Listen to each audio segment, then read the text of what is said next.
Buenos inversores, bienvenidos a un vídeo más. En el día de hoy vamos a hablar sobre el indicador de la prima de riesgo y cómo durante los próximos meses puede volver a acaparar las miradas de todo el foco mediático.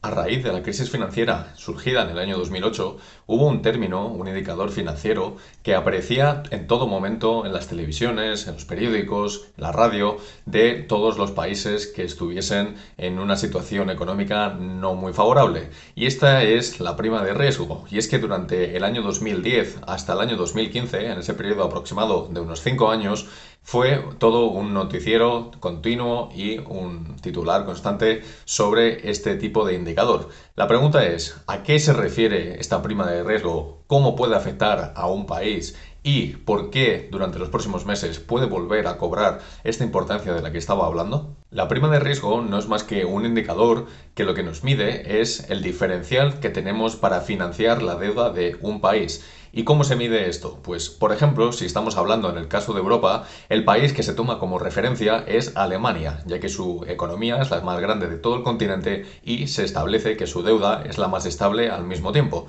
Por lo tanto, países de su entorno, como pueden ser, por ejemplo, Francia, España, Italia, el Reino Unido, los Países Bajos, etc., toman este diferencial con respecto al bono alemán a 10 años. Y esto es algo que solemos ver, por ejemplo, aquí en el canal o cuando publico en Twitter de cómo está el rendimiento del bono americano a 10 años, de cómo está creciendo durante estos últimos meses. Pues en parte nos estamos refiriendo también a este indicador que es la prima de riesgo. Tiene mucho que ver, como digo, con este bono, en este caso alemán, del ejemplo, o el americano para el continente de América, en el caso de que queramos hablar de este indicador. Lo que hay que fijarse para poder calcular esta prima de riesgo es ver el porcentaje de intereses que se paga por dicho bono en 10 años vista. Por ejemplo, si nos fijamos en el caso europeo, como decíamos, que Alemania paga aproximadamente un 2% con su bono a 10 años, mientras que, por ejemplo, un país como podría ser Francia está pagando un 3% a 10 años, el diferencial que tenemos es de un 1%, ¿verdad? Si hacemos la resta,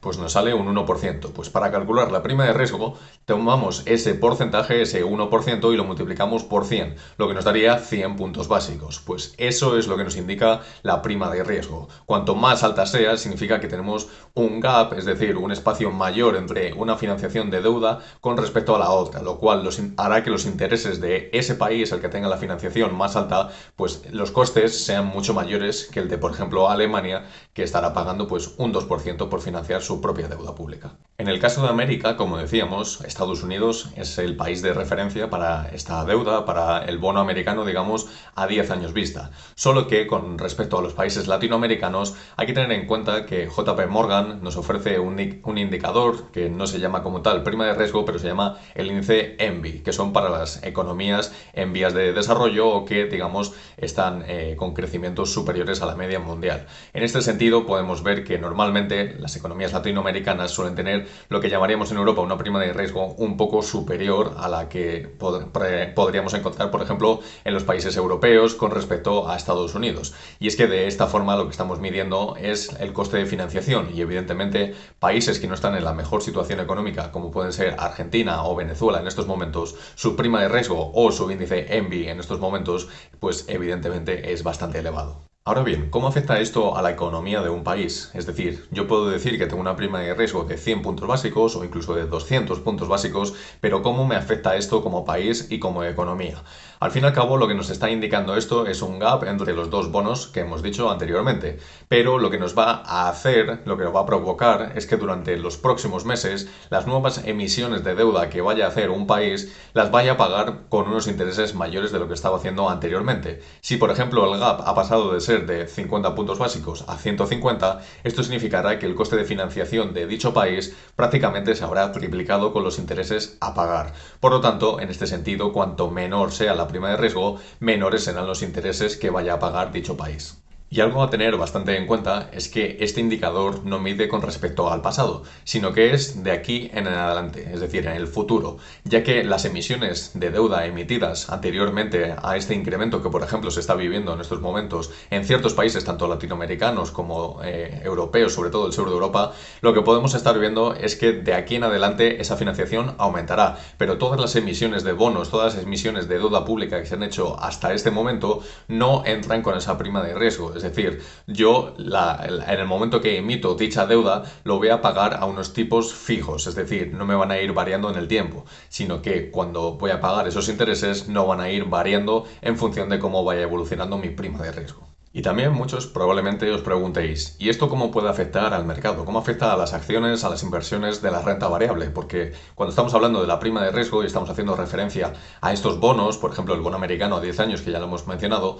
lo que estamos haciendo referencia es una renta fija, es decir, a una rentabilidad que en el momento que nosotros la compramos esa emisión de deuda, unos bonos, unas letras del Estado, al fin y al cabo, lo que estamos comprando es una rentabilidad fija que se encuentre en el momento en el que yo hago la compra. Mientras que en la renta variable, evidentemente, pues tenemos rentabilidades positivas, negativas, que van variando al fin y al cabo durante el día a día. Entonces, ¿cómo afecta esto a los mercados? Pues hemos visto que durante los últimos meses, tomando el ejemplo del bono americano a 10 años, desde los mínimos de la crisis sanitaria del año 2020, donde se encontraba en el entorno del 1%, este se ha revalorizado hasta el punto actual, que está en el entorno del 3,4-3,5% en la actualidad. Esto quiere decir que se ha revalorizado más de 3 veces beneficio con respecto a lo que decíamos que estaba en el año 2020. Esto lo que implica es que la salida de capital del mercado de renta variable se incrementa, ya que vemos que una rentabilidad de renta fija y prácticamente sin riesgo se nos viene encima, y lo que hace es que los inversores, sobre todo con grandes fortunas, vayan, digamos, al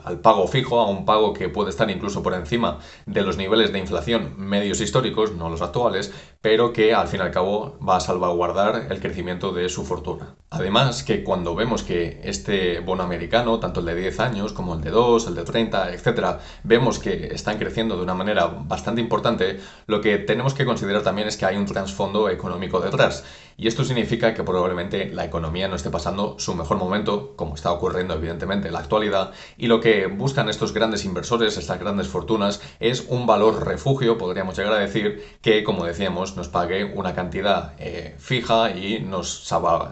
deje, digamos, con un cierto margen con respecto a los índices de inflación y los datos macroeconómicos que puedan venir y la inestabilidad de aquí en adelante. Por lo tanto, el hecho de que el bono americano, por ejemplo, crezca de una manera bastante consistente nunca es una buena noticia para el mercado de la renta variable, para la bolsa como tal, ya que la salida de capital de la renta variable a la renta fija va a ser mucho mayor de lo que podría ser en un entorno normalizado, podríamos llegar a decir. Ahora bien, ¿por qué digo que durante los próximos meses podríamos llegar a ver nuevamente este bombardeo de información sobre la prima de riesgo que se está aumentando, que el coste de financiación de ciertos países se está elevando demasiado y que quizás van a tener alguna crisis de deuda si continúan por ese camino? Pues básicamente mucho tiene que ver con el conflicto militar que está ocurriendo ahora mismo en Ucrania y con la situación que va a venir a partir de este otoño-invierno con respecto a la crisis energética que se avecina por delante. Evidentemente esto va a afectar mucho más a Europa que a Estados Unidos, pero ya sabéis que con las interconexiones que tenemos hoy en día en la economía mundial, si Europa cayese también arrastraría en parte a la economía estadounidense. Por tanto, también afectaría al mercado de renta variable de Wall Street, aunque fuese de una manera inferior al que, por ejemplo, Europa puede llegar a vivir.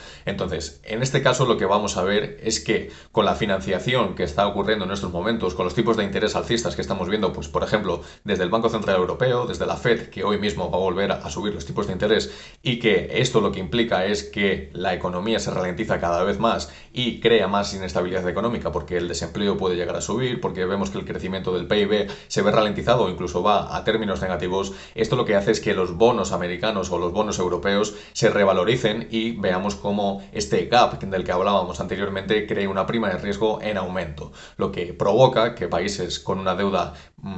pública bastante alta, como pueden ser los del sur de Europa, tengan unos costes de financiación muy superiores a lo que lo estaban haciendo durante los años anteriores y especialmente en la década pasada, donde se estabilizaron a partir del año 2014-2015 y vimos que esa crisis, provocada también en parte por la situación económica en Grecia, por ejemplo, vio cómo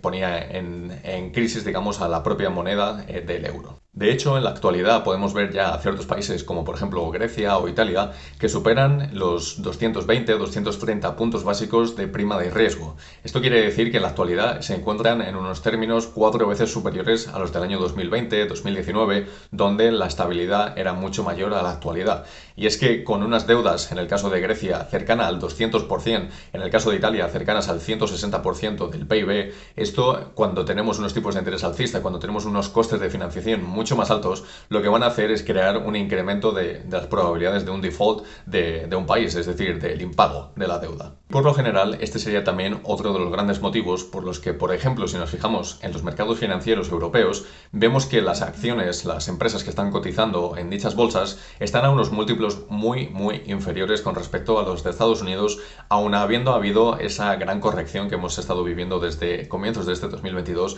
en Wall Street. Entonces, de esta forma, lo que nos estamos viendo es como una especie de aviso de lo que viene de aquí en adelante, de lo que hablábamos del otoño, invierno que viene de aquí en adelante y de la posible crisis económica que Europa va a vivir durante los próximos meses. Estados Unidos teóricamente está también en una recesión técnica, lleva 2 trimestres consecutivos con crecimiento de PIB negativo, pero para poder afianzar, digamos, el término de crisis económica tenemos que ver todavía otros indicadores que evolucionan de manera negativa. Al fin y al cabo, como ya sabíamos y veníamos advirtiendo durante meses atrás, incluso trimestres, vienen periodos de inestabilidad económica y probablemente hasta mediados de 2023 no veamos un poco más de claridad. Hasta entonces, bastante cuidado con los movimientos que hacemos en nuestras inversiones y si miramos a largo plazo hay que tener en cuenta bien los múltiplos a los que compramos en la actualidad, ya que los tipos de interés continuarán al alza y probablemente los múltiplos de las acciones cotizadas volverán a reducirse y veamos más caídas de aquí en adelante. Si os ha gustado el vídeo, no olvidéis darle a ese botonazo de me gusta, suscribiros al canal activando la campanita, chequear los links que os dejo aquí abajo en la descripción, como mi Twitter, mi página web o mi PayPal si queréis hacer alguna donación de manera voluntaria y nos vemos en el próximo vídeo.